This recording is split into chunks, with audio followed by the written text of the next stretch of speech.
CM ಮಧ್ಯಾಹ್ನ ತಾನೇ ಹೇಳಿದ್ರು, ನಾನು ರಾಜೀನಾಮೆ ಕೇಳಿಲ್ಲ, ಬಿಜೆಪಿನವ್ರು ಪಾದಯಾತ್ರೆ ಬೇಕಾದ್ರೆ ಮಾಡ್ಕೊಳ್ಳಿ ಅಂತ ಹೇಳಿಕೆಯನ್ನು ಕೊಟ್ಟಿದ್ರು. ಅದ್ರ ಬೆನ್ನಲ್ಲೇ ಡಿ ಕೆ ಶಿವಕುಮಾರ್ ಅವರು ಇನ್ನೊಂದು ಹೇಳಿಕೆ ಕೊಟ್ಟರು, ಇಲ್ಲ ಪಕ್ಷದ ಹಿತದೃಷ್ಟಿಯಿಂದ ರಾಜೀನಾಮೆ ಕೊಡ್ತಾರೆ ಅಂತ. ಇದೇ ಎಲ್ಲೋ ಒಂದ್ ಕಡೆ ಗೊಂದಲ ಇದೆ ಅಂತ. ಮಾನ್ಯ ಮುಖ್ಯಮಂತ್ರಿಗಳಾಗಿರ್ತಕ್ಕಂಥ ಸಿದ್ದರಾಮಯ್ಯನವರು ಈ ಪರಿಶಿಷ್ಟ ವರ್ಗಗಳ ನಿಗಮದಲ್ಲಿ, ವಾಲ್ಮೀಕಿ ಅಭಿವೃದ್ಧಿ ನಿಗಮದಲ್ಲಿ ಏನು ಭ್ರಷ್ಟಾಚಾರ ನಡೆದಿತ್ತೋ ಅದರಲ್ಲಿ ಮಂತ್ರಿಗಳೇ ಇನ್ವಾಲ್ವ್ ಆಗಿದ್ದಾರೆ ಅಂತಕ್ಕಂಥದ್ದಿತ್ತು.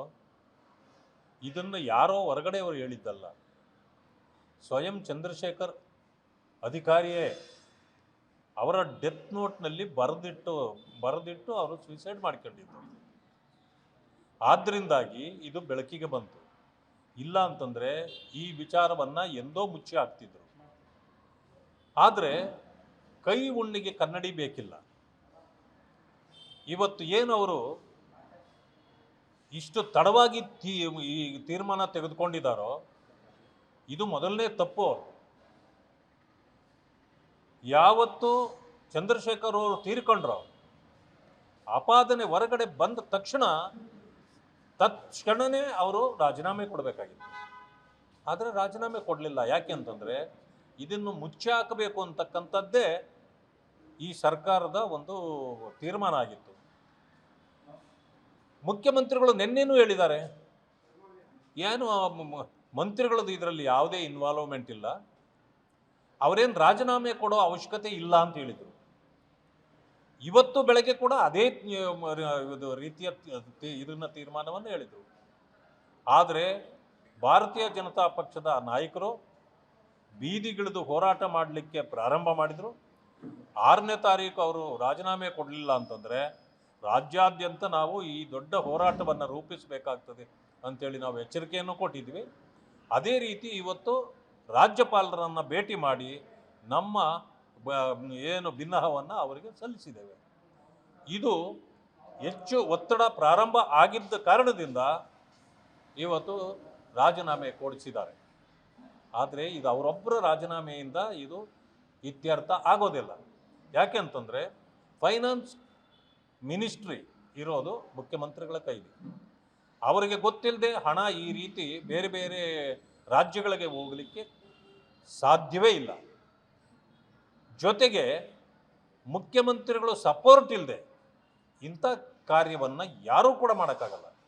ನಾನು ಮೊದಲೇ ಹೇಳಿದ್ದೇನೆ, ಇದು ಒಂದು ರೀತಿಯ ಅಗಲದೊರಡಿ. ಯಾರೋ ಲಂಚ ತಗೊಂಡ್ರು ಅಂತಂದರೆ ಅದು ವಿಚಾರ ಬೇರೆ. ನೀವು ಸರ್ಕಾರದ ಖಜಾನೆ ಹಣವನ್ನೇ ಈ ರೀತಿ ಲೂಟಿ ಮಾಡಿ ನಿಮ್ಮ ಚುನಾವಣೆಗಳಿಗೆ ಬಳಸಲಿಕ್ಕೆ ನೀವು ಹೊರಗಡೆ ಕಳಿಸಿದ್ದೀರಿ ಅಂತಂದರೆ ಬೇರೆ ಬೇರೆ ಇಲಾಖೆಗಳಲ್ಲಿ ನೀವು ಇನ್ನೆಷ್ಟು ಭ್ರಷ್ಟಾಚಾರ ಮಾಡಿದ್ದೀರಿ ಅನ್ನೋದನ್ನು ಕೂಡ ಇವತ್ತು ನಾವು ಪರಿಶೀಲನೆ ಮಾಡಬೇಕಾಗಿದೆ. ಆ ಕೆಲಸವನ್ನು ಈಗಾಗಲೇ ನಮ್ಮ ನಾಯಕರುಗಳು, ನಮ್ಮ ಕಾರ್ಯಕರ್ತರು ಈಗ ಪ್ರಾರಂಭ ಮಾಡಿದ್ದಾರೆ. ಇನ್ನೂ ಅನೇಕ ನಿಗಮಗಳಲ್ಲೂ ಕೂಡ ಇದೇ ರೀತಿ ಆಗಿರ್ತಕ್ಕಂಥದ್ದು ನಮ್ಮ ಗಮನಕ್ಕೆ ಬಂದಿದೆ. ಅದನ್ನು ಪರಿಶೀಲನೆಯಲ್ಲಿ ನಮ್ಮ ಮುಖಂಡರುಗಳು ಇವತ್ತು ತೊಡಗಿದ್ದಾರೆ. ಮಾನ್ಯ ಮುಖ್ಯಮಂತ್ರಿಗಳು ದಲಿತ ವಿರೋಧಿ ಅಂತಕ್ಕಂಥದ್ದನ್ನು ನಾನು ಬಹಳ ದಿನಗಳ ಕಾಲದಿಂದ ಹೇಳಿದ್ದೇನೆ. ಇವತ್ತು ವಾಲ್ಮೀಕಿ ನಿಗಮ ST ಜನರಿಗೆ ಅವರ ಅನುಕೂಲಕ್ಕಾಗಿ ಇರತಕ್ಕಂಥದ್ದು. ಮಂತ್ರಿ ಯಾರು? ಮಂತ್ರಿಯೂ ಕೂಡ ST ಸಮುದಾಯಕ್ಕೆ ಸೇರಿದವರು.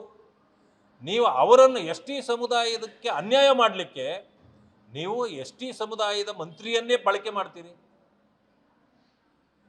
SC ಸಮುದಾಯದವರಕ್ಕೆ ಅನ್ಯಾಯ ಮಾಡಲಿಕ್ಕೆ ಮಹದೇವಪ್ಪನವ್ರನ್ನ SC ಸಮುದಾಯದವ್ರನ್ನೇ ಮಂತ್ರಿ ಮಾಡಿ ಸೋಷಿಯಲ್ ವೆಲ್ಫೇರ್ಗೆ. ಅಲ್ಲಿಂದ ನೀವು ಆ ದಲಿತರಿಗೆ ಅನ್ಯಾಯ ಮಾಡಲಿಕ್ಕೆ ಅವ್ರ ಕೈಲೇ ಮಾಡಿಸ್ತೀರಿ. ಅಂದರೆ ಎಷ್ಟು ಬುದ್ಧಿವಂತರ್ರಿ ಸಿದ್ದರಾಮಯ್ಯನವರು. ಭಾಳ ಬುದ್ಧಿವಂತರು. ಅವರು ಬೇಕಾದಷ್ಟು ಭ್ರಷ್ಟಾಚಾರ ಮಾಡ್ತಾರೆ, ಮಾಡಿದ್ರೂ ಕೂಡ ಅವರು ನೇರವಾಗಿ ಕೈ ಹಾಕಲ್ಲ, ಎಲ್ಲ ಬೇರೆಯವ್ರ ಕೈಲಿ ಮಾಡಿಸ್ತಾರೆ. ಒಂದು ರೀತಿಯ ಇವರು ಹೇಗೆ ಅಂತಂತಂದರೆ ದರೋಡೆಕೋರರ ನಾಯಕ ಅವರು. ಸಿದ್ದರಾಮಯ್ಯ ದರೋಡೆಕೋರ ಅಂತ ನಾನು ಹೇಳಲ್ಲ, ಅವರು ದರೋಡೆಕೋರರ ನಾಯಕ. ಅವರು ಮಾಡಿಸೋದು. ಈ ಅಂಡರ್ವರ್ಲ್ಡ್ ಕೂಡ ಇರ್ತಾರೆ ಕೆಲವರು. ಅವ್ರು ಹೆಂಗೆ ಮಾಡ್ತಾರೆ ಅಂತಂದರೆ ಎಲ್ಲೋ ಕಾಲ ಮೇಲೆ ಕಾಲು ಹಾಕ್ಕೊಂಡು, ಫೋನ್ ಗ್ಲಾಸ್ ಹಾಕ್ಕೊಂಡು ಚೇರ್ ಮೇಲೆ ಕೂತ್ಕೊಂಡು ಒಂದು ಫೋನ್ ಹೊಡಿತಾರೆ. ಐಸಾ ಕರೋ ಓ ಐಸಾ ಕರೋ ಅಂತ ಕೆಲಸ ಅಲ್ಲಿ ಮುಗಿದೋಗುತ್ತೆ. ಅಂದರೆ ಯಾವ ರೀತಿ ಈ ಅಂಡರ್ ವರ್ಲ್ಡ್ ಡಾನ್ಗಳು ಮಾಡ್ತಾರಲ್ಲ, ಈ ಕೆಲಸವನ್ನು, ಭ್ರಷ್ಟಾಚಾರದ ಕೆಲಸವನ್ನು ಚೀಫ್ ಮಿನಿಸ್ಟ್ರು ಚೇರ್ನಲ್ಲಿ ಕೂತ್ಕೊಂಡು ಇದೆಲ್ಲ ಮಾಡಿಸ್ತಾ ಇರೋದು. ಇವತ್ತು ನಾನು ನೋಡಿದೆ ಪತ್ರಿಕೆಗಳಲ್ಲಿ ಕೆಲವು ಇದರಲ್ಲಿ ನನಗೆ ಇದು ಕೂಡ ಬಂದಿದೆ. ಮಾನ್ಯ ಇವರು ಹೇಳಿದ್ದಾರೆ, ಭೂ ಒಡೆತನಕ್ಕಾಗಿ ಅನುದಾನ ಕೊರತೆ ನೀಗಿಸಲು ಇಟ್ಟಿದ್ದ ಹಣ ಸುಮಾರು 78.53 ಕೋಟಿ ಬೇರೆ ಇದಕ್ಕೆ ಬಳಸಿದ್ದಾರೆ ಇವತ್ತು ದಿವಸ. ಮಾನ್ಯ ಡಾಕ್ಟರ್ ಮಹದೇವಪ್ಪ ಅವರು ಈ ಕೆಲಸ ಮಾಡಿರ್ತಕ್ಕಂಥದ್ದು. ಆ ಅನುದಾನವನ್ನು ಯಾಕೆ ಇಟ್ಟಿದ್ರು ಅಂತಂತಂದರೆ, ಜನರಿಗೆ ಭೂ ಖರೀದಿ ಮಾಡಿಕೊಡ್ಲಿಕ್ಕೆ, ಗಂಗಾ ಕಲ್ಯಾಣ ಮತ್ತು ಸ್ವಯಂ ಉದ್ಯೋಗ ಕೊಡಲಿಕ್ಕೆ, ಸಮೃದ್ಧಿ ಮತ್ತು ಐರಾವತ ಮೈಕ್ರೋ ಕ್ರೆಡಿಟ್ ಈ ಪ್ರೇರಣೆ, ಈ ಭೂ ಒಡೆತನದ ಯೋಜನೆ ಇಂಥವುಗಳಿಗೆ ಸಾಲ ಅದನ್ನು ಕೊಡಲಿಕ್ಕೆ 78.53 ಕೋಟಿ ಹಣವನ್ನು ಇಟ್ಟಿದ್ರು. ಇದನ್ನು ಈಗಾಗಲೇ 25,000 ಕೋಟಿ SCP STP ಹಣವನ್ನು, ದಲಿತರ ಹಣವನ್ನು ಇವರು ನುಂಗಿದ್ದಾರೆ. ಅದಾದ ನಂತರವೂ ಕೂಡ 78 ಕೋಟಿ, ಇವತ್ತು 78.53 ಕೋಟಿ ರೂಪಾಯಿನ ಗಂಗಾ ಕಲ್ಯಾಣ ಮುಂತಾದ ಕಾರ್ಯಕ್ರಮಗಳಿಗೆ ಇಟ್ಟಿರೋದನ್ನು ಕೂಡ ಇವತ್ತು ವಿತ್ಡ್ರಾ ಮಾಡಿ ಬೇರೆ ಕಾರ್ಯಕ್ರಮಗಳಿಗೆ ಕೊಟ್ಟಿದ್ದಾರೆ. ಅಂದರೆ ದಲಿತರಿಗೆ ಎಷ್ಟು ಧೋಖಾ ಮಾಡ್ತಾ ಇದೆ ಸಿದ್ದರಾಮಯ್ಯನವರು ಸರ್ಕಾರ ಅನ್ನೋದು ಇದರಿಂದ ಅರ್ಥ ಆಗುತ್ತೆ. ಆದ್ದರಿಂದ ಈ ವ್ಯವಹಾರ ಸಂಪೂರ್ಣವಾಗಿ ಇವರೇ ಮಾಡಿಸಿರೋದು.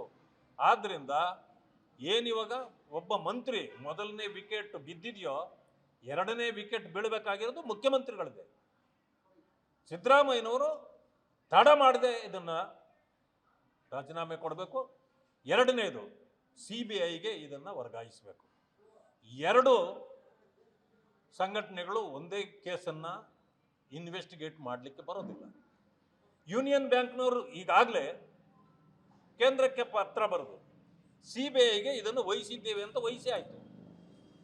CBI ಆಗಲೇ ಕೆಲಸ ಪ್ರಾರಂಭ ಮಾಡಿ ಬ್ಯಾಂಕ್ನ ಅಧಿಕಾರಿಗಳನ್ನು ಬಂಧಿಸಿದ್ದಾರೆ, FIRಗಳನ್ನು ಈಗಾಗಲೇ ಫೈಲ್ ಮಾಡಿದ್ದಾರೆ.